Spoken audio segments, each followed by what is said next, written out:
example of an underperforming parastatal. What do I mean by an underperforming parastatal? I mean a parastatal that absorbs more revenue than its revenue output. It takes more money from the government than the money that it gives back to the government. More often than not, the solution of the Kenyan government to such parastatals is to pump more money into it. Take the perfect example of Uchumi. Uchumi, after 45 days of closure due to mismanagement of resources and poor administration, it had closed for 45 days. But the government of Kenya decided to bail it out by giving 675 million Kenyan shillings back into Uchumi. If I might mention, this 675 million was acquired from the World Bank. So yes, it was a debt. The Kenyan government fed this money into the Uchumi supermarket, yet still, 3 months later, the Uchumi supermarket closed, meaning that Uchumi had absorbed 675 million Kenyan shillings, a debt which was now left as a burden to the taxpayer, but it had nothing to show for it. This is the burden that is faced by the government. Instead, that is why today Strathmore offers the option of privatization, because if the government had, well, let's say if it had washed its hands clean of Uchumi supermarket upon the first notice of financial imbalance in its books of accounts, then this Uchumi supermarket would have become the private sector's problem. And if the person who bought it would not have been able to bail it out, instead, it would have declared Uchumi would have declared insolvency, and eventually it would have gone to liquidation, meaning this money would have been used to pay creditors instead of what happened, which essentially it went into repossession. That is the first point. The second point being transparency. I think we can all agree that the government enterprises in Kenya are not transparent. The private sector is more transparent. And let me give you an example of how the private sector is more transparent than the private sector. The private sector in Kenya, all private entities are subjected to rigorous financial analysis. I'm talking KRA, I'm talking about tax duties, I'm talking about excess duties, I'm talking about import duties. All these things the private sector has to account for. Let's look at private sectors. The public sectors, which I mean government entities, they are audited by the Auditor General. The Auditor General is a servant of the government, which means essentially the government is auditing itself. That is why you have enterprises such as Mumias. Mumias has been recording declines and profits. In 2007, Mumias recorded a 10%. It recorded a 10% profit loss, but nobody said anything about it. Why? Because it was the government who was auditing it. By the time it was coming to 2007, Mumias Sugar Company was recording 60% profit loss, and yet still the government is continuing to bail it out. Why? Because they are not transparent. They are not accountable for anything. Take the inverse of that. Take something such as Nakumatt Supermarket.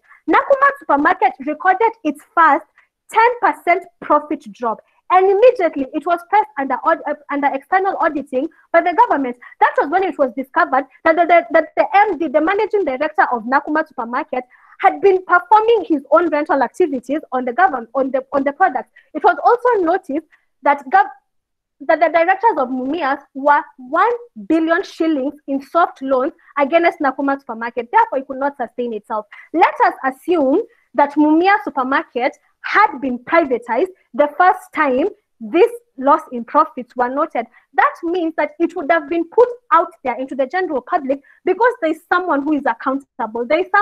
Transparency is required in the private sector in order to make sure that the money of hardworking Kenyans is not going to waste. If this was what were happening to Mumia Sugar, we will not be struggling as we are right now. We will not be importing sugar while we have fields of sugar in the country. The reason why this is happening is because there is no transparency in the public sector. There is no transparency in government entities, whereas the exact opposite can be seen in the private sector. Whenever there is a detriment, a financial detriment in the private sector, it is quick to be noted. Now, do not take me to be saying that this is an automatic remedy for corruption. No, that is not what I am saying. Instead, what I am saying is that it is easier to spot them out because there is actually somebody holding these private entities accountable, whereas the exact opposite is visible for the government. And lastly, we have better quality services, better quality of goods and services are provided by the public sector. Let us not forget that the incentive for the government, rather the public sector, is provision of goods and services. This means that the government, particularly the government of Kenya, is notoriously known for only providing the bare minimum. All the government needs to do is make sure that there are hospitals. It doesn't need to make sure that they are beds. It doesn't need to make sure that the technology that is being used in these hospitals is upgraded. It doesn't need to make sure that the medical practitioners working in those hospitals have the necessary qualifications. No, all the government has to do is reach its bare minimum. However, in the private sector, the incentive is profit. And the only way an entity is going to make profit is if it is doing better than its competition. That means that the private sector is always going to be working to produce the best quality of goods and services, unlike the government, which is quite satisfied with doing the bare minimum. Therefore, if we take essential goods and services, the entities that provide essential goods and services, and privatize them, the likelihood of us as Kenyans receiving better quality goods and services increases by at least 50%. Now, I know some of you might come here and argue about the determining factor of price. They might say that when we give the private sector these entities, if we privatize them, then we risk consumer prices increasing, because yes, I agree, that is true. However, I do have a solution for this. I will propose before this house that while we are privatizing government entities, specifically government entities, the government could offer some kind of tax relief to these newly privatized entities to ensure that they are shouldering some of the burden, therefore ensuring that even though their incentive is to make profit, they are not detrimental to the public. They are not detrimental to the average consumer, and they're not detrimental to the low-income earners. The low-income earners will still have access to their fundamental goods and services, only it will be better offered, it will be of better quality, and it will be roughly of the same place, because the government is incentivizing by means of tax relief. Thank you. I yield back to the chair. Thank you very much, Abigail Warimo. We'll have our first opposer, Peter Ngoka.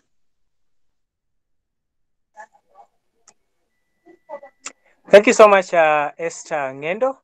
Once again, my name is Peter Nguka, and I wish to oppose the motion that privatization of state-owned enterprises is good for Kenya. And I want us to think about this. Between the period of 1995 and 2001, 1 out of 4 kids in Kirinyaga was not able to go to school. This kid could have been part of this debate tonight, but that was not able because the livelihood of this kid depended on the coffee and the tea that their parents were farming back then in Kirinyaga. Ladies and gentlemen, in a paper that was presented at the University of Nairobi for research by one gentleman, John Kiru, as a thesis statement, gives us a statistics that is very, very useful to our debate tonight. That paper states that in 1995, the households, the farmers of Kirinyaga, could be able to educate 4 kids. But by 2001, they could only be able to educate 3 kids. These same households were able to provide food for their families by 1995, but the level of their providence to their families decreased by 2001. When we get to clothing, these families were able to buy 9 pairs per annum of clothing by 1995, and by 2001, they could only be able to actually purchase 6 pairs of clothing. Ladies and gentlemen, this only happened because of privatization of these public enterprises, because the farmers started going through difficulties that was being brought by these companies, because they no longer cared about their welfare. The social welfare was forgotten about. And these farmers started experiencing what I'll call delayed payments, and the quota marketing system was abolished, and many things that came up with privatization. Ladies and gentlemen, if we continue this way, will we as a country being able to actually take care of every citizen of this country? If at all we can't take care of these farmers. If at all we privatize these companies and their livelihood is lost, they can't take their students, actually their kids, to school, they can't buy clothes, and we no longer care about their social welfare. Is that what we want for our country? And that is a question that I'll pose to us tonight, even as we continue discussing this topic, privatization of state-owned enterprises. Is that really what we want for our country? My second reason for opposing this motion will be the job cuts that we have experienced with the privatization of these companies. In another paper that was presented again at the University of Nairobi by one man, Justice Mwangi, on the effects of privatization on the consumer social welfare, it says that Telcom Kenya, for example, 3,000 people lost jobs, and for Kenya Railway, 2,000 people lost jobs.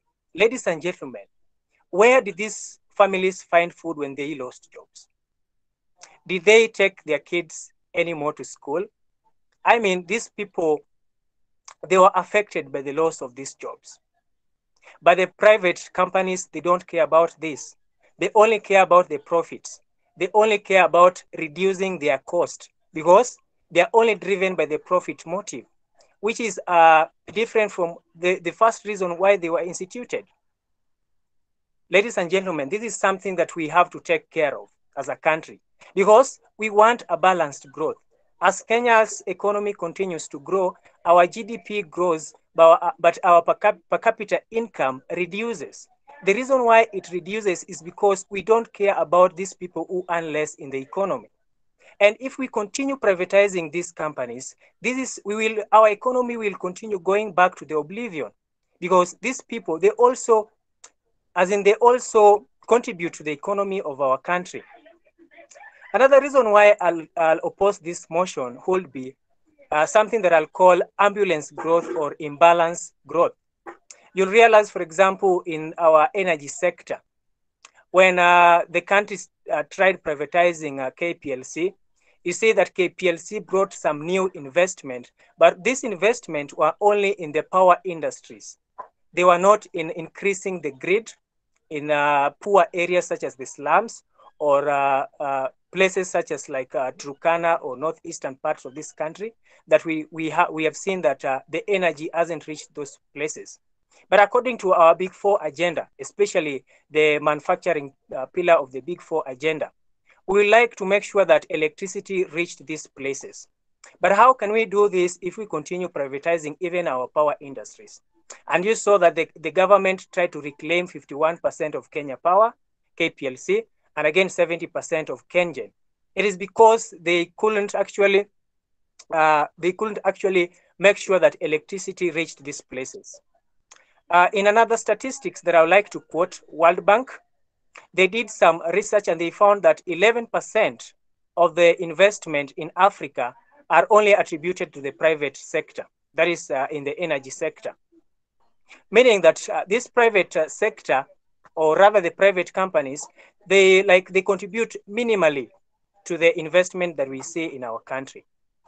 What will be the reason to continue privatizing this company if they continue just contributing that little to our economy, even as a continent? Ladies and gentlemen, you'll realize that one reason that these people the proponents of this motion will bring up is the issue of controlling corruption. But I'm of the view that if you privatize these companies, it's like you're like displacing corruption from the public sector again to the private sector. And if again you won't agree with me, I'll take you back to another statistics. In 2007, 2.2 billion in Rift Valley Railway.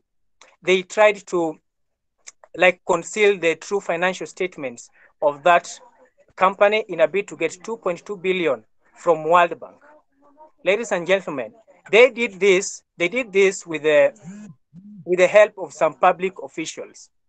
If at all we are going to take care of corruption, then I will propose that we find other stringent measures of dealing with this rather than privatizing these companies. Because if we continue doing this, we'll be just displacing corruption from the public sector back to the private sector. And I hope, and I'm sure that is not what we want for our country. Back to you, Esther. Thank you very much, Peter. I think we'll have a short question for Abigail. There's a question that should parastatals of class 1 category, that is Central Bank and Kenya Revenue Authority, be privatized, in your opinion?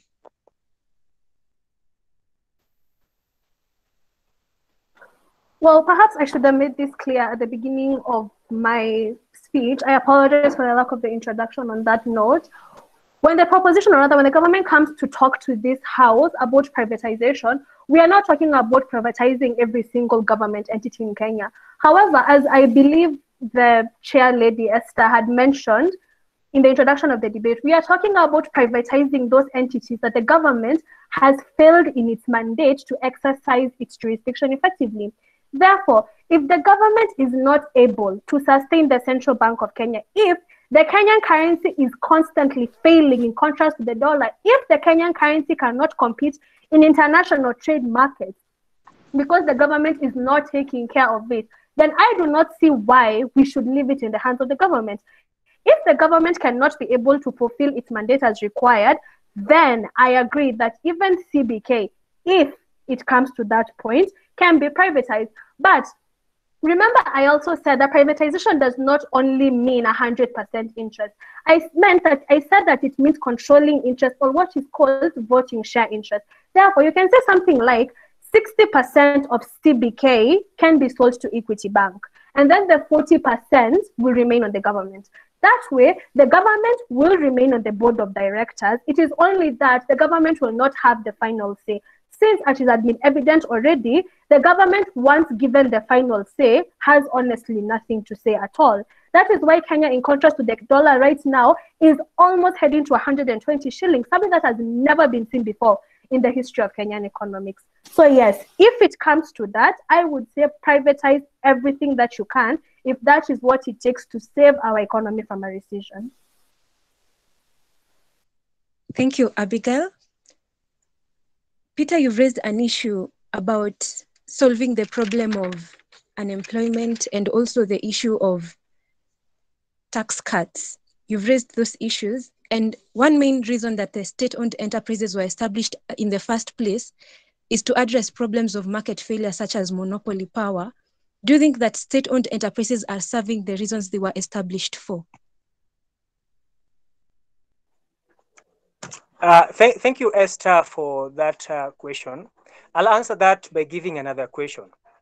As a country, will we agree to pursue science or inefficiency at the expense of humanity? I mean, will we agree to cut people from their jobs if at all we want to achieve efficiency and make other people more rich and more people poor? Is that what we want as a country? I am of the view that as a country, the private sector has failed to achieve the reasons why they were instituted, because many people have been jobless, and our inefficiency has not increased either.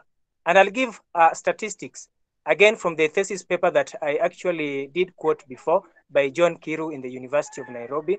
You realize when using three measures, that is return on equity, return on sales, and return on assets, both of them decreased. That is for Telkom Kenya and Kenya Railways. So according to me, they have not actually served their purpose, because if at all they were supposed to increase their profits and their dividends, but again, we are seeing a decrease. So Esther, I'll answer that by saying they have not served their purpose. And again, on monopoly, you realize that these people, they will try to reduce their cost. And when they reduce their cost, economists will tell you that they'll try to reduce the quantity that they produce. And in that case, we'll get more dead weight. And when you get more dead weight, the effect on the society is so large. Thank you, Esther. Back to you. Thank you very much, Peter. We'll have our second proposer, Ali Abdilatif, take the floor. First and foremost, I'd like to ask, so what is the what is the timeline for a debater? So what is speaking time? Like, for how long should I speak for? How many time do I have? Is it still 13 minutes? Yeah, you have 13 minutes. Okay, allow me to set up my my timer. Just a second. Okay, can't. Okay, so just choose. Okay. So I'm going to start in 3, 2, 1. What you need to recognize in this debate is that as much as there is a comparative analysis between the free market system and the social welfare system, we don't think that the government in itself, through its historical financial trajectory, it can ever adopt any form of social welfare system. That is to say, at a point where we don't have any form of robust regulatory frameworks, at a point where we cannot have accountability of cancer, at a point where we have forced disappearances, at a point where we have looting of government funds in and of itself day in and day out, at a point where we don't have sufficient distribution of resources by the national government for the judiciary and the county governments, it means then the government historically has been the worst actor. Then that means essentially then, for any argument about any form of social welfare system to be built in this country, that is bound to fail because of the historical financial system and that form of history that is existing. What this means is that then the free market system has a form of an obligation to create an opportunity and incentive for the citizens themselves to start alleviate their socioeconomic status through the opportunities that are available. That is, those opportunities then expand the capacity of these individuals and their abilities to alleviate themselves in satisfying their own basic needs for their own individual freedom and economic freedom. Why is this debate important? For four principal justifications: on the principal justification of efficiency, on the principal justification of accountability, on the principal justification of utility, and the principal justification of risk. The major reason as to why Jamii Telecom couldn't survive in the market system when it was first founded as a government enterprise telecommunication service is because of two things. One, it was the only actor that was offering telecommunication service in Kenya. But even secondly, there was no direct competitor that was available to essentially outcompete them in delivery of the services for the qualitative delivery of the services that are existing. This means that where you're the only actor by the government enterprise, then you're the only individual who can provide a form of incentive. At a point where the government is the best actor and makes the best decisions, it means then we would always trust the government parastatals that are existing. But it has always been problematic where essentially where KPLC in itself is not equitable when it was existing upon its inception as a form of a government enterprise, not equitably having the capacity to expand and distribute electricity equitably across the country, where Kenyan isn't only sufficient in providing distribution of electricity. Why has it failed to be successful? Two things. One, the government enterprise in itself does not have a direct competitor where it is on its own. But even secondly, at a point where, for instance, government enterprises exist, they only exist as actors who are best regulators. This means that these individuals can become individuals who can monitor the market system. For instance, the major reason as to why we have the Central Bank of Kenya is to, one, bail out failing private market systems. For instance, the Central Bank of the United States of America was able to bail out Lehman Brothers in and of themselves and even take away Fenway's shares at a point where they failed. This means that they had that form of incentive to support systems that are failing. But even secondly, the government is the best actor when it comes to taxation and licensing. This means that it legitimizes the actors who can survive in the market system. At a point where you have the Capital Markets Authority, it exists to legitimize these individuals to not only survive in the market system, but to eliminate any fraudulent dealings that are existing in the market system. This means that CBK in itself cannot even characterize as a form. CBK is characterized as a government enterprise, but a government enterprise that is seeking to essentially play a role of regulation. Why is this the case?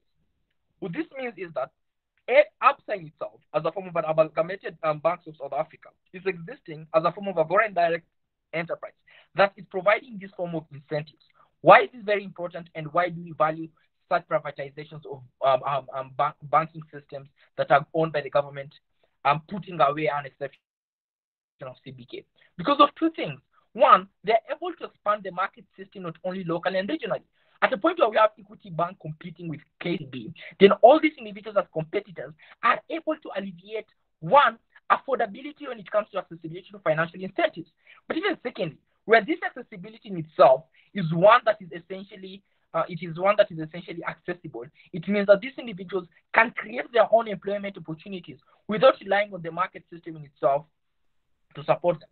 But even the argument that we get from the government, from the opposition is this, right? There's a vast majority of individuals who end up unemployed as a result of the Kenya Tea Development Agency Holdings Limited essentially not paying these individuals. At its inception, the government owned it, right? But these farmers were never paid. But even secondly, these farmers were never direct shareholders. Where the government is the only actor who holds any form of agency against these farmers, it means two things. One, the government can delay payments. Where you delay payments, unemployment rate is high. Where we have the T Act right now, it means that farmers themselves can not only be direct shareholders of these companies, but even secondly, they can hold this company accountable directly as shareholders by instituting derivative suits, because this company then becomes a public limited liability company that is being marketed in the Nairobi Securities Exchange market. That is very important to understand. But even three key arguments why privatization is very, very important to this debate. One, privatization allows these companies themselves as public limited liability companies to be advertised in the Nairobi Securities Exchange. That means any Kenyan can invest any form of shares, for instance, the shares in Safaricom and equity holdings. But even secondly, individuals become direct owners of property. For instance, the tea farmers become direct owners and proprietors of tea. Secondly, they can sue them as a private company. Thirdly, I've told about accountability is more powerful because these companies themselves, when you contact them, you can hold them accountable. But where you have an agency, a government agency, yes? Please allow me Yes? to cut you short a bit. There is a complaint that No people problem. make up clearly. You're talking a bit fast. Hello? Sorry. So, okay, I'd like to respond to two concerns that have been raised, right? So there's one point by Alex is saying that I'm opposing instead of proposing. I think it's more clarification, right? The first clarification I made is that the major reason as to why we essentially have CBK as an exception and we can't talk about CBK as a government enterprise is because of the regulatory role that it has as an entity. And therefore, CBK cannot be compared to ABSA and what is it called, Cooperative Bank, because CBK acts as an actor that is protecting the Kenyan banking system from any form of collapse because of the mortgage pricing and the amount of risk that is available in the market system. I'm actually sorry for speaking faster because, I mean, I don't know. I've been trained this and it's very hard, but I'll try speaking slower. Okay, so why KPLC then fails as a government enterprise, right? KPLC fails as a government enterprise because, one, there is no form of direct competitor against KPLC. This means that at a point where they're providing services, then they become the only actor who are providing these services. And secondly, there is no form of accountability, right? At a point where KPLC fails and there is a form of laundering of KPLC services, other than the government, there is no other actor that can consistently have a backlash against KPLC. That means that privatization in itself against KPLC will essentially allow expansion of electricity provision across the market system to each and every individual through affordable means. This means that individuals who would want energy companies to provide for them electricity at an extremely affordable rate would be available the same way how essentially when you have phones being redistributed in the market system is.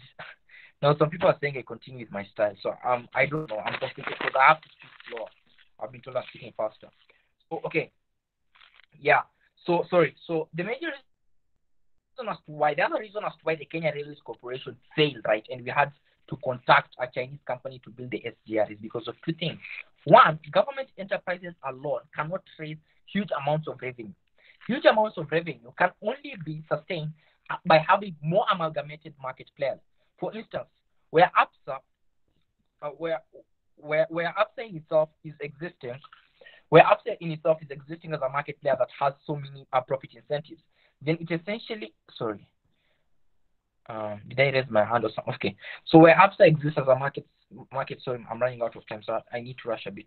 Where ABSA in itself exists in the market system and is supposed to and it's realized 4 billion revenue, it means that amount of taxation can create an incentive for the government to offset the amount of debt it has accumulated.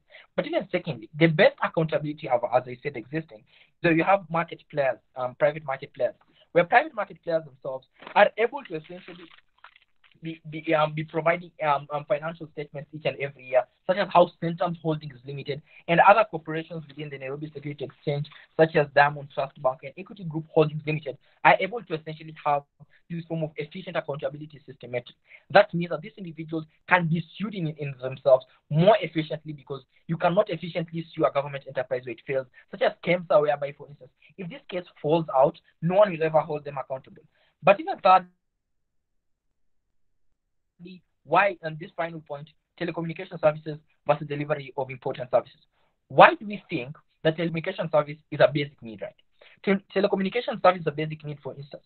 At the offset of Safaricom existing with its M-Pesa portfolio, that form of creation created an international platform for engagement not only by the local community of Kenya, but also by the international community. That means by privatization, there's two things. One, it expands innovation of these individuals to have the capacity to deliver these services internationally. But even secondly, it gives these individuals autonomy of functionality, which can go into different partnerships with no form of restriction by the government. But even thirdly, accountability at Safaricom is extremely high, essentially because of how it's a big market player in the private market system. And therefore, we say that at a point where we have KPLC then becoming like Safaricom, but even secondly, where we have Safaricom buying shares from KPLC and becoming their owner of KPLC, then it's in the best interest. The same way, why it's not in the best interest of what is it called, Kenya Airways, to be owned by the government enterprise, because one, the government in itself does not have the sufficient expertise to essentially have the capacity to engage into partnership agreements that are sustainable in nature. This means that Kenya Airways in itself has the risk of collapsing once and for all. But even secondly, in the comparative analysis, there is more utility in allowing Kenya Airways to still have its shareholders' input without the government, because as much as it's sort of struggling in the market system right now, the market as a system is a market. The market system corrects itself, right? So in its survival in itself, progressively it will be able to survive without any form of problems, at a point where then you compare it to how then if it would be owned by the government, then it would be in a worse case scenario in the comparative sense of utility. So I'm done. Sorry. I yield my time back to the chair. Okay, thank you, Ali. We'll go to our second opposer, Kigen Kiplimo. Please take the floor. Good evening, Madam Chair. Good evening, ladies and gentlemen. Thank you, Madam Chair. I know you are a bit tired having heard from 3 speakers already, but I would like to establish that I am a student of King Henry VIII of School of Public Speaking, and as he said to his wives, I shall not keep you long, so do I say. An entertaining evening we are having, ladies and gentlemen, are we not? Astonishing claims being made today by the proposers. Firstly, when the fine lady talked about uchumi, talked about the mismanagement and poor administration in uchumi, and also mentioning about Mumias in 2007 making a 10% a loss, I am shocked. I'm really, really shocked, because uchumi was privatized in the year 1991, 1992.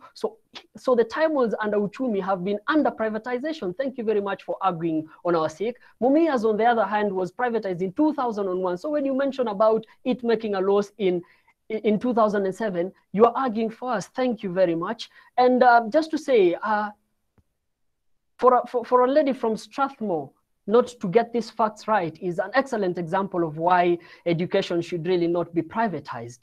The lady has talked about transparency and how the private sector goes through rigorous financial analysis through the KRA. I mean, for intellectual sake, even the public sector undergoes, they have to file returns to KRA and the likes. When you talk about that, when you talk about private, when we have private companies, they are being audited by external auditors, and you have public operations being audited by the Auditor General, and the government is auditing itself. I wonder, have you never heard about external auditors like PwC and Deloitte? You have mentioned that Nakumat, when the wrangles in Nakumat was easily picked up and it became a national issue, far much faster than Mumias. And I wonder, because you've talked about that Nakumat, they were being compliant with their books and the likes, and I'm really surprised, because Mumias was listed in the Nairobi Securities Exchange, and as you know, when you're a company listed in the Securities Exchange, you have to publicly report your books, and Nakumat was not listed in the Securities Exchange, so they were not obligated to report what was happening in their books. So I wonder, to that point. And when the lady mentions that, you know, the central bank should be privatized, I mean, I was in shock. I was in real shock. I mean, where will our sovereignty be as a people that we have our currency being controlled by a private person, that we hand over the tools of monetary policy to a private entity? One of the countries that has tried that is Greece. I need not to tell you the financial position of Greece. And when the fine gentleman from Strathmore mentions that KPLC doesn't have competitors, I mean, I am surprised, really surprised. What are the solar companies? They are their direct competitors. And also when the gentleman stated that Kenya Railways, failed to build the SGR. That's why the Chinese built it. I mean, for intellectual sake, Kenya Railways doesn't build a railway. They have never built the railway. The railway was built by the wet man. Kenya Railways is in a business of maintaining and operating railways. Also, so as I begin my submission this evening, ladies and gentlemen, this very public evening, ladies and gentlemen, I would like to state that the main purpose or the main goal of a government is to maximize welfare. And the main purpose of the private sector, of firms, is to maximize profitability. And when you privatize a state corporation, its business model changes, its organizational structure changes, and what happens is that they contract a very deadly corporate disease known as obsession with shareholder returns. And for example, you privatize KPLC. Let's take for an example, you have one particular region. In the region, you have one line that could potentially connect a multinational company. And on the other hand, you have a line that could potentially connect a small village. If it was KPLC, if it's still the way it is, it would connect both the village and the multinational company. But if we privatize KPLC and it catches that deadly corporate disease of obsession with shareholders' returns, you find that KPLC will only supply to the multinational. And this is because a private company, what it does is that it measures every project according to the scale of return on investment. And if the ROI does not excite the shareholders, then that project is done away. So ladies and gentlemen, tonight as you vote, and in good conscience, I want to ask you, which side are you on? Are you on the side of access to basic amenities to the highest bidder, or are you on the side of access to amenities for every citizen, because it is a dignified right of every human being? And let us remember, ladies and gentlemen, in that village, there is that one little girl who needs an illumination from one light bulb to read in the evening and achieve her golden dream of joining the University of Nairobi. Ladies and gentlemen, let me give you a testimonial on why privatization itself, on why today, this evening, we should vote no. Ladies and gentlemen, in 2005, the Privatization Commission was set up by an act of parliament. And since its establishment, every year, you find that it has punched way below its belt, it's way below its weight, and it has never really taken off. In the last decade, the only privatization that happened is for Kwal, the Kenya Wine Agencies. That was in 2014 when it was sold to a South African company. And from this side of the debate, I can argue that the board of Kwal might have sampled some of their products before okaying that transaction, but that is a matter of determination for another day. Ladies and gentlemen, when you privatize vital goods and amenities in a country, you find that it becomes very expensive. The prices really go high because you've left it at the mercy of demand and supply forces. And ladies and gentlemen, take for example, today, Kemri is to get a COVID test, and you go to Kemri, which is a state corporation, you'll get your COVID test at 2,500 Kenya shillings. And if you go to a private hospital, because today, the average cost of getting a COVID test at a private farm or at a private laboratory or hospital is 10,000 Kenya shillings. Ladies and gentlemen, that's a 75% difference in a country where 17 million people live below 200 Kenya shillings, and you still want to talk about privatization? Come on. Ladies and gentlemen, according to Oxfam International, there are 8,300 Kenyans who own more than what 40 plus Kenyans own cumulatively. Ladies and gentlemen, inside these 8,300 people, there are also stages of people who own more than others collectively. And if today you were to privatize a company, who are the people who will buy the shares and get the control of the government? It's not the 40 plus million. It is a group of the people inside the 8,300. And ladies and gentlemen, you find that this elite group, if they get control of vital services in a country, we end up in a position known as state capture. And when this is done, corporations after corporations, you find that a certain elite class of people virtually run the whole government. So take, for example, if I am running for a gubernatorial position, and there is this guy who, for example, KPLC was privatized, and it ended up in his hands, and we are running for a gubernatorial position. You find that if polls have said even a day to the day of election that I am ahead by a 40% margin, all this guy needs to do on the election date when we are counting our vote is to call the COO of his company, KPLC, and tells the COO, I want you to switch this line that supplies to a certain polling station. For 10 minutes, we put the vifaranga inside the computer, lo and behold, he is the governor. So ladies and gentlemen, I ask you today as you vote, which side are you on? Are you on the side of the people, or are you on this, or are you on the side of these elites? Because once these state corporations that supply vital services end up in these hands, where will our sovereignty be as a people? Ladies and gentlemen, on this very lovely evening, very, very private evening, as I said earlier, the fine gentleman mentioned about KQ. And I guess he doesn't, he's not aware that KQ was actually privatized in the year 1995, 1996. And actually, when he's speaking about the wrangles, KQ is under privatization with all the wrangles. And actually, currently, the parliament is under the process to nationalize it back, sort of to deprivatize it once again. So that tells you, why is it then, if privatization is so good as the proposals are telling us, then why is it that KQ was privatized and today it's being taken back? And I want to state something, ladies and gentlemen. In the airline industry, for example, KQ is a national courier. And as a national courier, this is the pride of Kenyans, ladies and gentlemen. And more importantly, it's an instrument of soft power. Soft power is where you have governments attracting foreigners through different instruments, through cultures and the likes, to tour their country and to invest and so on and so forth. And this can be seen through the Alliance Française in French and the American spaces in Kenya by Americans.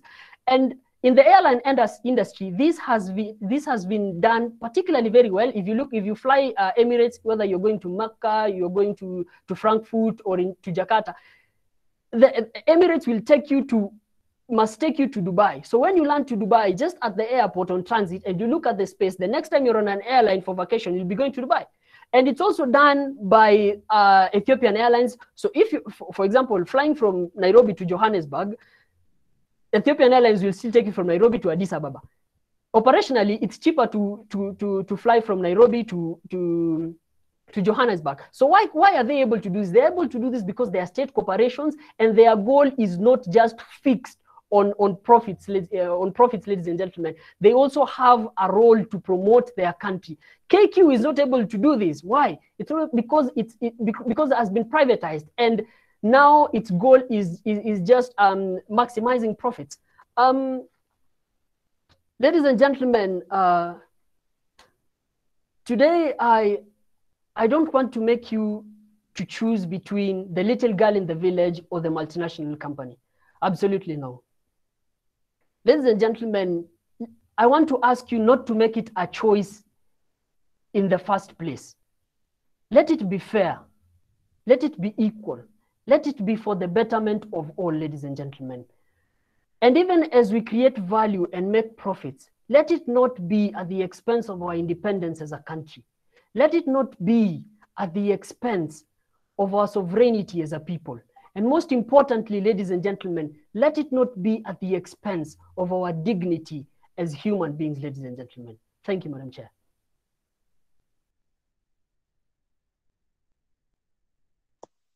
Thank you very much, Keegan, for your sentiments and the way you brought out your points. And I'll first pose a question to Ali. What is the essence of privatization if the increase in revenue is at the cost of social welfare? So, Esther, I think there is a major problem with this debate today because what opposition is trying to do is to strawman the argumentation, take down the examples that are provided. Because some of the examples that were provided by Abigail were inaccurate, and we concede to that. But at a point where the argument then is becoming like the sovereignty of the individuals are at stake, then everyone will die. Governments have always owned enterprises. It's not like it's the first day the government has never owned an enterprise. Well, John is saying this right. Where you romanticize the government in itself, in its functionality, then you say the argument is the government is the best actor that can possibly exist in the market system today. But that is not the case, because 90% of the revenue this government is getting is out of the taxation, licensing, and the consistent regulation they have. Execution of stamp duty, taxation, that is the customs tax in itself, the capital gain tax in itself, withholding tax in itself. All those forms of taxation raises the revenue of this country to have financial stability. Where then we romanticize government centralization. Then take the model of Tanzania, because Tanzania is a perfect example where we have government enterprises. The major reason as to why Tanzania and Uganda cannot compete against Kenya is because of the nature of the private market system in Kenya and the amount of investors that are available. It's very easy to argue that elitism is existing and these companies are formed by few individuals, where 90% of Kenyans are out of this. But Kenya has over 70% of its paradigm built by middle-class individuals who are working hard each and every day to invest in establishing their own businesses, companies, so as they can alleviate their own social conditions. That is not elitism, but that is a form of social alleviation to raise your own economic status for more economic development within the state. So at a point where you paint a utopia in itself within the status quo as to how the government in itself is protecting sovereignty. The government would always protect sovereignty, but BBI still passed at the parliament without any sovereignty at hand. But even KEMSA probing itself happened, where the government itself issued tender to a company where it cannot even hold accountability. This means that accountability can never happen within their world. So at a point where government enterprises are actually really accountable and extremely functional within the status quo today, then it is its burden to prove to us what government enterprises have survived in the market system. Secondly, have increased the revenue status of the Kenya Revenue Authority by trillions, but even thirdly, government enterprises that have been able to absorb companies that have failed within the market system to control them for social welfare. Because it's always about speaking about social welfare without providing no examples about any social welfare system by any form of government enterprise that has been existing. That means that there's no evidence that has been produced by the team opposition, but just to say that elitism is bad, but protecting the minority is good. I mean, that is not a form of an argumentation. But even secondly, it's not pragmatic, right? It's not realistic to paint the government as a romantic being at a point where the government in itself cannot have any form of accountability, where separation of powers cannot be observed between the executive and the government. The best form of utility that is available for the Kenyans then is to provide employment opportunities through the privatization of the market system, because the government as an actor in itself has failed. And I think those questions are not answered, because providing facts unilaterally isn't providing facts extensively, because there is no empirical data that has been proved by opposition to prove to us that government enterprises have been the largest actors who've raised the revenue.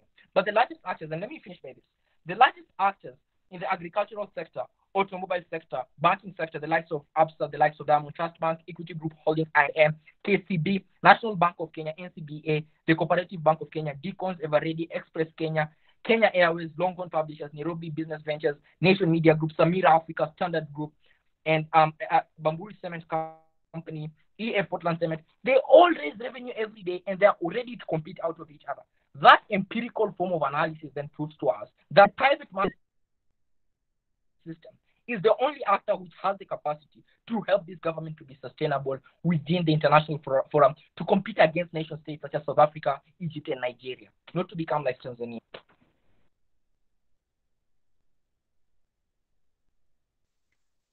Thank you, Ali. Abigail, I can see you're raising your hand, and Keegan, you're also raising your hand. I'll first address a question to you, Kegan. We'll then make your comments, and then Abigail, you'll speak. So Kegan, what happens in the case where state-owned enterprises end up receiving more money from the exchequer than the money they remit? Don't you think privatization will be a solution in such a case? Thank you, Madam Chair, for the question. It happens that way because there are problems in the state corporations. I think it would be foolish of me not to acknowledge that there are problems in the state corporations. And what we are saying is that privatization is not a solution. There are other solutions. And number one is we have a problem of duplication, where, let me give you an example. Kenya has state corporations, which are sugar factories. We have Chemelil, Miwani, Muhoroni, Sony Sugar, and Zoya Sugar. These are 5 sugar factories operating in the same region, serving the same market. I mean, what we are proposing today as the opposition is that you don't need to privatize. All you need to do is to consolidate and merge these factories. And there are also advantages of merging, like the economies of scale, and just to say the least. So we are providing solutions. And another problem is a managerial problem. And some of the managerial problems that we're seeing is, for example, rigidity, where some state corporations, they have issues with adopting to technologies and the likes, and also corruption. But can we solve corruption through privatization? Can we solve scandals through privatization? KQ, Uchumi, they have clear examples. They have told us, the examples that have told us that you cannot fix corruption through privatization. There are other instruments for fixing corruption. And when the fine gentleman has stated that, there are state corporations that we give a list of, he has given a list of private companies. Virtually, he has just read the list of the companies listed in the Nairobi Securities Exchange. Regardless, there is Kenyan. For the financial year 2020, Kenyan's profits, they more than doubled. They had 18 billion Kenya shillings in net profit. So there are other state corporations which are really working well. And Madam Chair, allow me to state one thing. The opposition today, the proposers today have really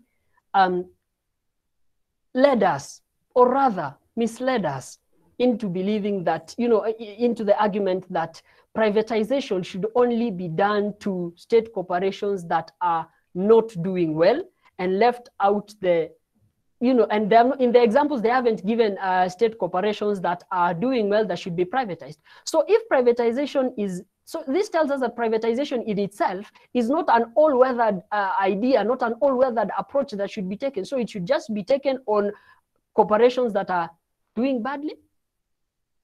Thank you, Madam Chair. Thank you, Kegan. Abigail?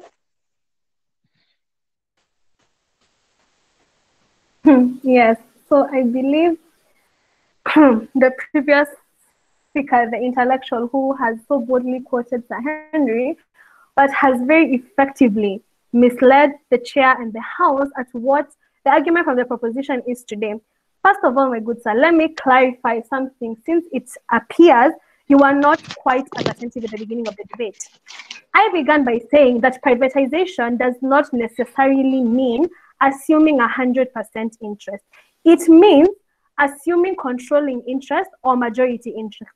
Are you aware that while Mumia's sugar was so conveniently privatized, that the government still maintained 20% of the shares, which surprisingly is the majority shares and the voting interest shares? That means that Mumia's was privatized. It was not privatized, it was privatized. The government still maintained controlling interest of it, which might be the reason why, as you have so boldly stated, it collapsed. KQ, as Hali has stated, although it was privatized, the government maintained 48.7% of the shares, which is the majority shares of KQ. Meaning the government is still pulling the strings. What the government did in this case, and perhaps if you had done your research as diligently as we did ours, you would have seen that what the government did in commerce, at least, it is called puppeteering. That is what the government did. The government appeared to give some shares. It surrendered some shares. That is why in the doctrine of privatization, it is not limited strictly to 100% shares. No, it means controlling interest. And as I have stated, in both Mumias and KQ, the government did maintain controlling interest, 20% shares and 48.7% shares respectively. Therefore, the government was still calling the shots. Therefore, the remedy of privatization had not been effectively implemented, and therefore, the problem had not been solved. Therefore, why those two entities went ahead to crash and burn. Secondly, I mentioned about auditing. I said it is easier to hold transparency and accountability on government, on private sectors, because of the rigorous financial evaluations that they are put through. You told me that the government is subjected to tax. What is the government? Is the government paying tax to itself? No, the government entities do not pay tax. What they do is generate revenue for the government. Also, you talked about external auditing. If government entities are subjected to external auditing, what is the purpose of the Office of the Attorney General, my good sir? The Office of the Attorney General was appointed and made specifically for the purpose of auditing government books. No other external body, no other external auditor audits government books unless it is required. When it comes to a case where it looks like things are not adding up, where there needs to be a secondary opinion, that is when an external auditor is invited to look at the books of a government entity. Otherwise, on any other normal Friday, only the Attorney General will audit the books of the government entity. Well, as in the private sector, they are subjected to a minimum of 4 inquiries, which are not optional. They are mandated by law for transparency's sake. Therefore, kindly, before you Armstrong the motion, before you come here and try to make us look incompetent before the House, I highly suggest that you do your research, good sir. Also, you have just now stated that privatization is meant for when the government is not performing its duty. Yes, because privatization is a solution to a problem. Therefore, we as the proposers are not proposing for you to solve something that is not broken. We are not telling you to fix something that is not broken. That is why Ali has not mentioned anything that is working properly. Because if the government is working and it is progressing as it should with its mandate, we don't have any reason to privatize it. We as the proposers are saying we are only going to privatize that which the government has failed to do because it is a problem, and privatization is the solution. Therefore, if there's no problem, we are not going to fix it. I yield the floor to Madam Speaker. Thank you, Abigail. Nathan Davids, you're raising your hand, and I'd like to request the proposers and the opposers to each be preparing to give 1 minute closing statement before we go to the poll. So, proposers prepare to give 1 minute. Apologies, Madam Chair, for rudely interrupting. My sincere apologies, but I would kindly ask to rebuttal what our dear proposers have said. Okay, I think you'll give that as your closing statement on the opposers section. Good evening, everyone. Good evening, Nathan. We can hear you. Okay, great. Thank you so much.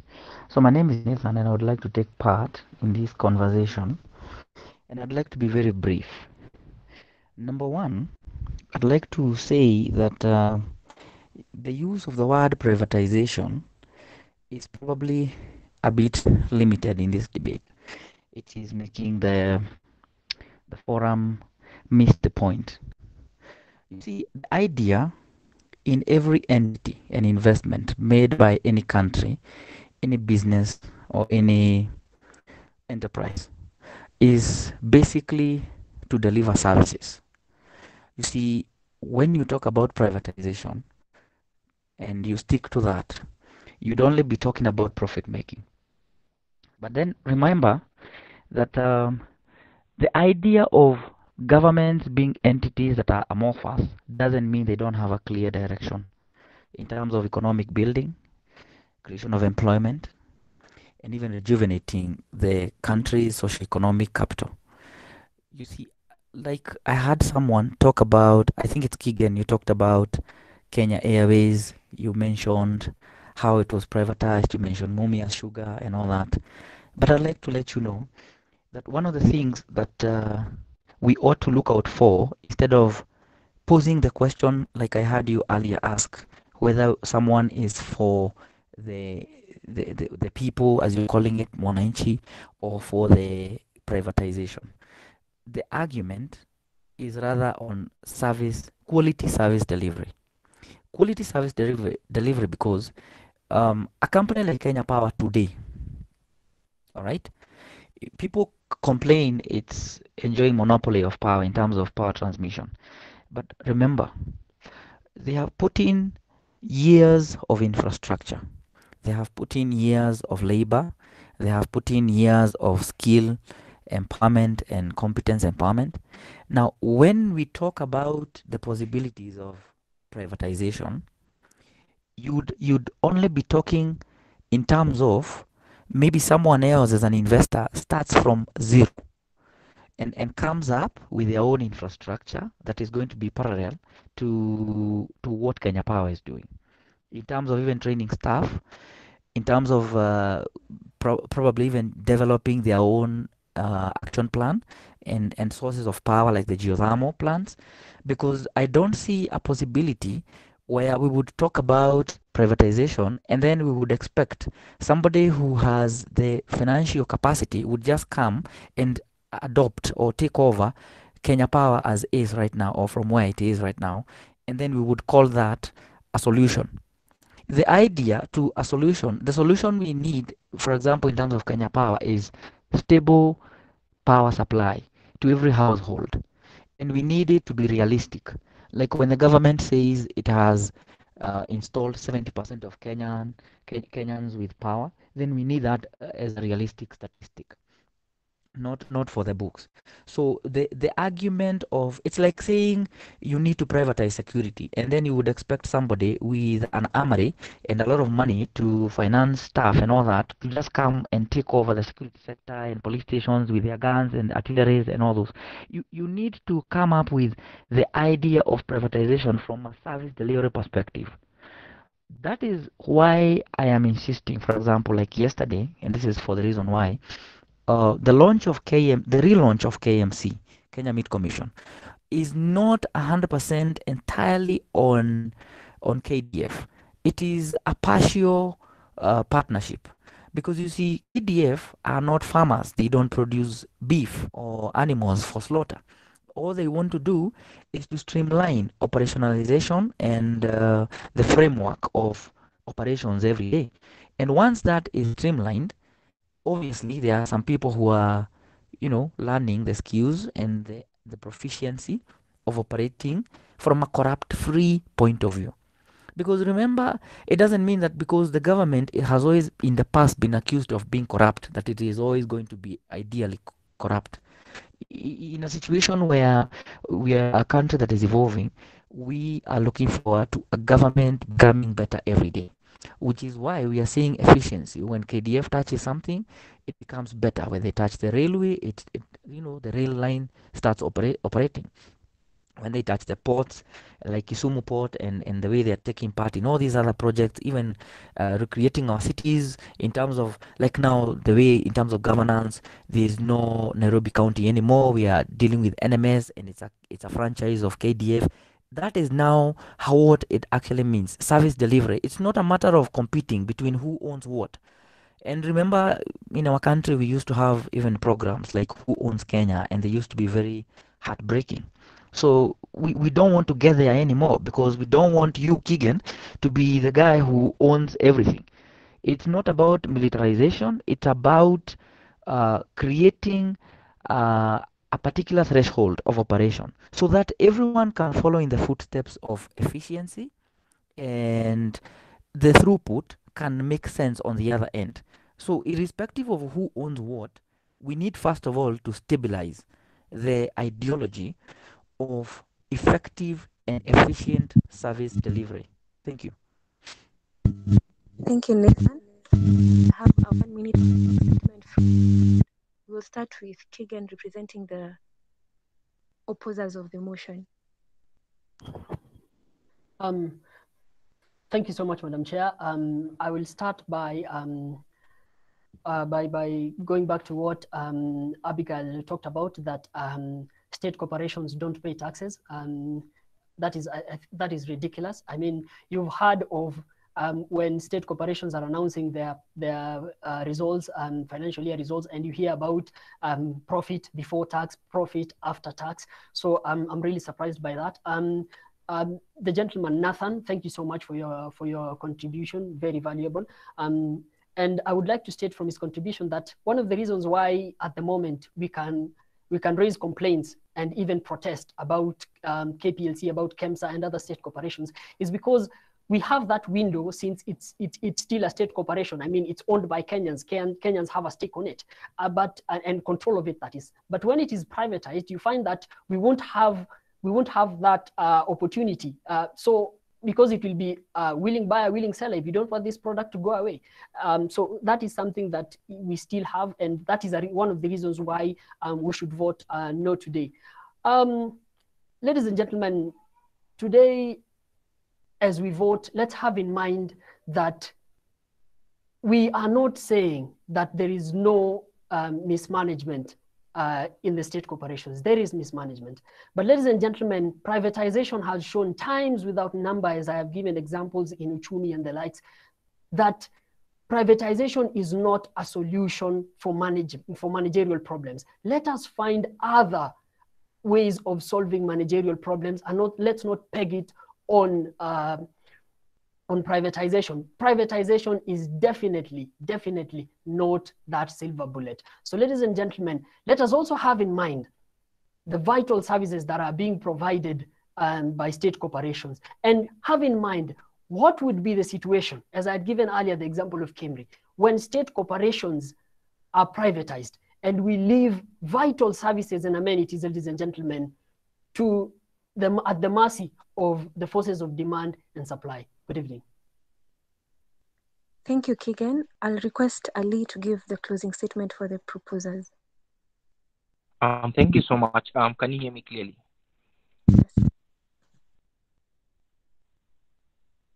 Yes. Hello. Am Hello. I clear? Yeah, we can hear you.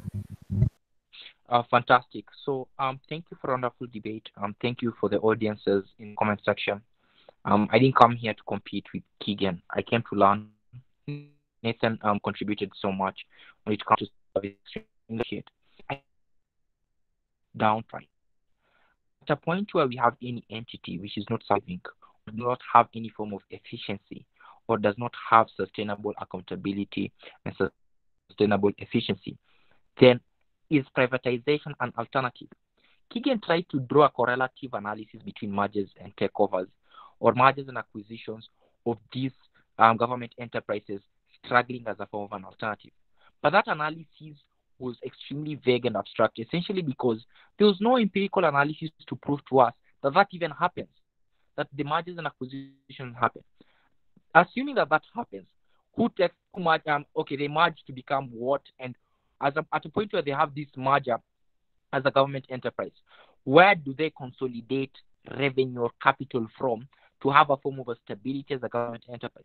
Where that analysis is not done and that alternative is not proved, then it essentially means that privatization as a form of an alternative to improve quality of services is a sustainable alternative. At a point where then we argue this debate around social welfare, this debate cannot center around social welfare, because in the first minute of my speech I said this, that not everything needs to be privatized. You can't privatize CBK. It doesn't even make sense. But even second, that was even a slight mistake that was made by the first opposition speaker, and I apologize. Even secondly, you can't privatize basic necessities because those vulnerable will be left out. But the argument is this: where a government enterprise is struggling and secondly is not sustainable for the market system, then is privatization an alternative? Keegan says privatization is not an alternative, essentially because privatization seeks to protect the elite individuals, and secondly, privatization in itself is not functional. And the only example that Keegan provides is Kenya. As much as Kenya is essentially exists, which is struggling, it is struggling alongside other companies such as Expedia in the United States of America. So it's not that this is the only airline company that is struggling. Even those airline companies in the United States of America are also struggling. This means that the financial market system itself hasn't been healthy and sufficiently responsive to Kenya Airways, even though it is one of the best airline providing services. So it narrows down to the quality of services being provided. Where Nathan then provides the most fundamental premise in the debate, do we have the qualitative delivery of services as a form of an alternative to improve efficiency, sustainability, and accountability? We say yes, especially because that is what is needed where government enterprise struggles. We're not saying that you're privatizing everything. We say that entities that need to essentially survive, they need to survive. But your privatization is an option. And the potential investors who can save these companies as administrators and pay out those creditors, we concede to that. Finally, privatization is not perfect. As I said this time, Uchumi died. Nakumat died. Taskis has to pay its creditors before it collapses. The existence of Timol is null and void, essentially because where these individuals weren't able to survive in the market system because of the amount financial struggle that they've experienced. But that is a concession on our side. Privatization isn't perfect. But we say that privatization can improve efficiency. Privatization is better when it comes to accountability, and privatization is better when it comes to the quality of delivery of services. With that, I rest my case. Because sorry. The final thing is that this debate in its own fundamental premise cannot be centered down around say, social welfare, because the premise is that should we privatize government enterprises as an alternative? And we say yes, essentially because of maintaining a sustainable environment for that government enterprise. Thank you very much to our to decide who is going to cross the floor and join the others. So the link is in the in-call messages section. Please go ahead and vote. We'll take 3 minutes, so the poll ends at 6 minutes to 9. Can I say something before you vote?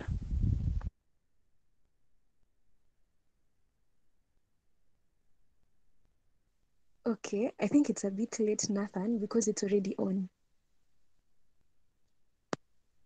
Maybe you can type your views in the in-call messages section.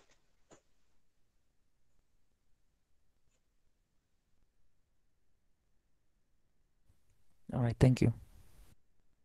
You're welcome.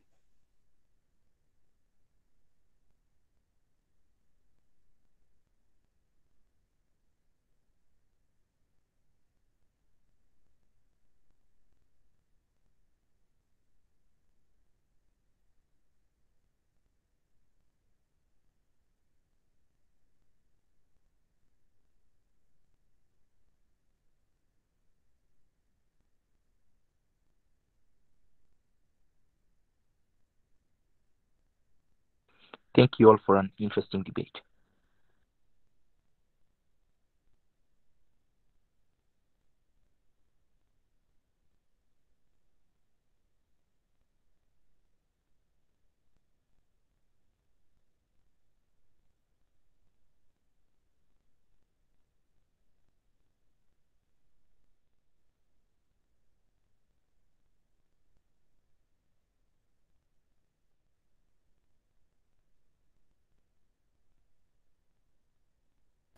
I still wish to share my parting views though, if there is time.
Madam Chair, I think it is only fair because we're in a quiet session for now. We allow Nathan to say his parting words. Thank you.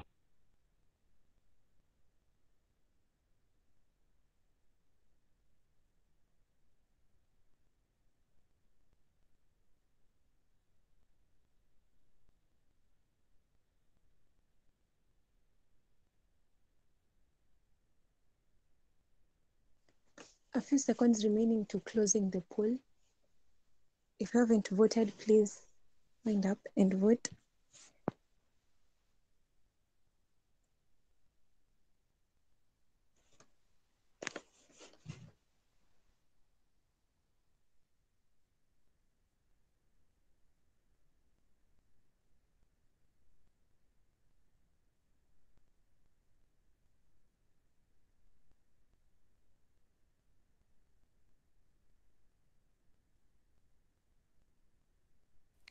Madam, am I allowed to say a few things?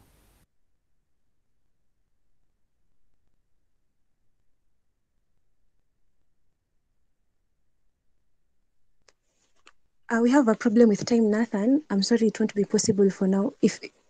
That's why I preferred if you type your sentiments in the in-call messages section.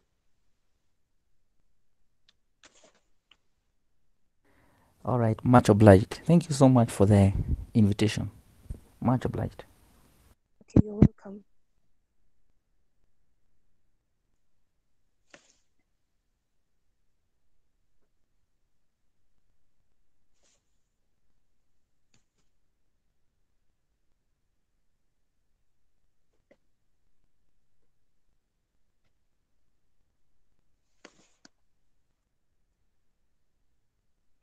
Okay, the poll has been locked now, and I'm going to share with you the results. And for those of us who didn't vote, I'm sorry for that inconvenience. And I hope that the number of people who voted will be a true reflection of what we are going to agree or what our debaters will be a true representation of what we have gathered from the debate session today. So just a bit.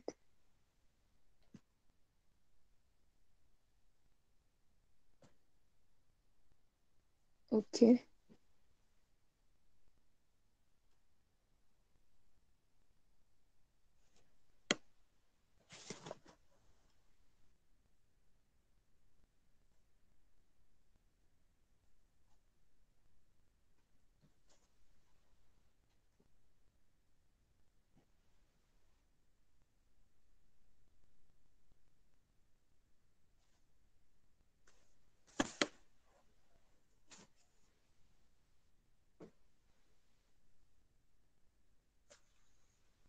Okay, so as you can see from that, the proposals, the percentage of people who agree with the proposals is 16%, and the percentage of people who agree with the opposers, is 84%. I'd like to apologize on the poll being full. I hope that next time we'll get a site that is better and more fair. So I'd like to thank all of you for. Okay, someone is inquiring about the number of people who have voted. So just a bit.